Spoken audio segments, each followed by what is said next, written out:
Alden Richards, forever nasa puso ang kalyeserye.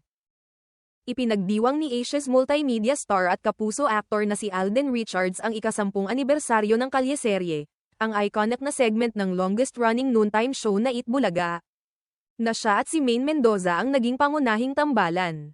Ang kanilang love team, na tinaguriang Aldab, ay naging isang hindi malilimutang bahagi ng kulturang Pilipino. Sa isang maikli ngunit makahulugang post sa X, dating Twitter, noong ika-16 ng Hulyo, ibinahagi ni Alden ang kanyang damdamin sa paggunita ng makasaysayang proyektong naging daan sa tagumpay nila ni Maine. Aniya, Happy 10th, forever in our hearts, thank you for the memories. Aldab Nation. Ang kalyeserye ay unang umere noong 2015 at kaagad na naging pambansang sensasyon. Ito ay bahagi ng Eat Bulaga, at pinangunahan ni Alden Richards at Maine Mendoza, na mas sumikat sa kanyang karakter na si Yaya Dub. Sa simula ay inaasahang isang simpleng segment lang ito na pampatawa at pampakilig, ngunit di kalaunan ay naging isang kilusang pangkultura. Ang kakaibang konsepto ng kalyeserye, kung saan sina Alden at Maine ay hindi agad nagkikita ng harapan at nag-uusap sa pamamagitan lamang ng dub smash at split screen, ay nagbunsod ng matinding kilig. Sa mga manunood, naging usap-usapan sa social media, tumabo ng milyon-milyong views sa YouTube, at napuno pa ang ilang malalaking venue tulad ng Philippine Arena para lamang mapanood sila ng live.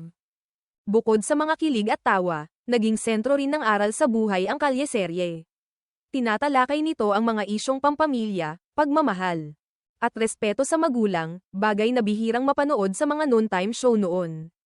Kaya naman naging lalong malapit sa puso ng mga Pilipino ang serye, mula bata hanggang matanda. Makalipas ang isang dekada, maraming bagay na ang nagbago. Ang Eat Bulaga ay lumipat na ng tahanan at kasalukuyang napapanood na sa TV5. Habang si Maine Mendoza ay masaya na sa kanyang buhay may asawa matapos ikasal kay Arjo Atayde. Si Alden naman ay patuloy na namamayagpag sa kanyang karera, na gumaganap ng mahahalagang papel sa pelikula at telebisyon. Kamakailan lamang ay nakatrabaho niya sina Julia Montes at Catherine Bernardo sa mga dekalibreng pelikula. Gayunpaman, sa kabila ng mga pagbabagong ito, hindi pa rin kumukupas ang alaala ng kalyeserye sa puso ng maraming Pilipino. Buhay na buhay pa rin ang fandom na Aldab Nation, isang pruweba ng tunay na koneksyon at pagmamahal ng fans sa kanilang idolo.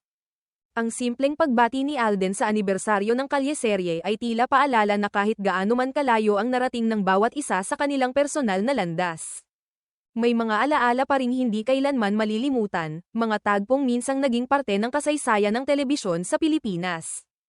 At kung pagbabasehan ang patuloy na suporta ng fans at mga throwback na alaala. Walang duda na ang kalyeserye ay isa sa mga pinakamakulay na pahina sa entertainment industry ng bansa, isang phenomenong hinding-hindi mabubura sa kasaysayan.